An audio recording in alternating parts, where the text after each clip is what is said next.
Assalamualaikum warahmatullahi wabarakatuh. Halo Ananda sekalian, bertemu lagi dengan Bu Rahma. Nah, pada pertemuan kali ini kita akan membahas tentang evaluasi media pembelajaran yang sudah Ananda buat.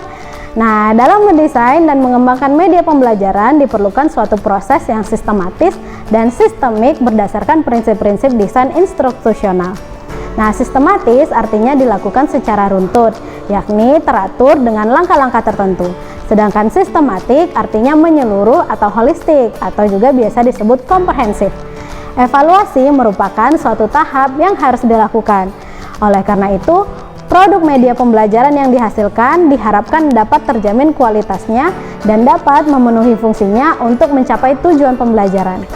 Evaluasi adalah suatu upaya yang dilakukan untuk memastikan bahwa media pembelajaran yang dikembangkan terjamin berkualitas baik. Evaluasi dimaksudkan untuk mengetahui apakah media pembelajaran yang dikembangkan tersebut dapat mencapai tujuan pembelajaran yang telah ditetapkan.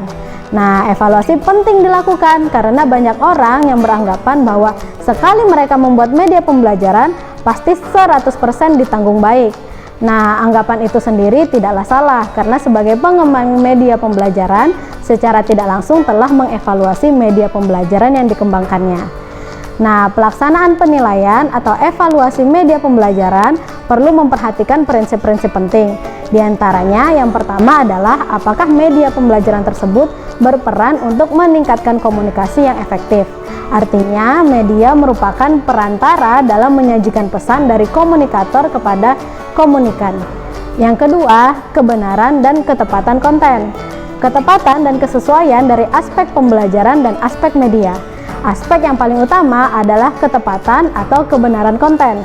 Artinya, sebagus dan semenarik apapun media pembelajaran itu dikemas, apabila ada kesalahan pada aspek materi, maka media pembelajaran tersebut harus diperbaiki atau bahkan tidak boleh digunakan.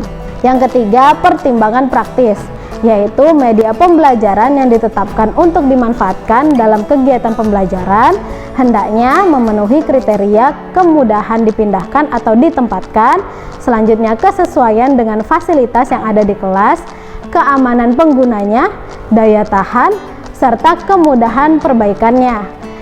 Yang keempat, faktor manusia, yaitu harus sesuai dengan karakteristik dan kebutuhan siswa dan juga ketersediaan tenaga khusus atau fasilitator dalam pemanfaatannya. Ada beberapa sumber dalam membuat kriteria evaluasi media pembelajaran. Di antara lain yang pertama adalah buku pedoman atau petunjuk pemanfaatan suatu media pembelajaran. Yang kedua, konsep atau teori-teori yang menjadi landasan pengembangan media pembelajaran. Yang ketiga, hasil penelitian dalam bidang media pembelajaran yang sudah dipublikasikan atau diseminarkan. Yang keempat dan yang terakhir adalah bantuan ahli materi dan ahli media pembelajaran atau disebut juga expert judgment. Ada dua jenis atau dua cara yang dapat digunakan dalam mengevaluasi media pembelajaran, yaitu evaluasi formatif dan evaluasi sumatif.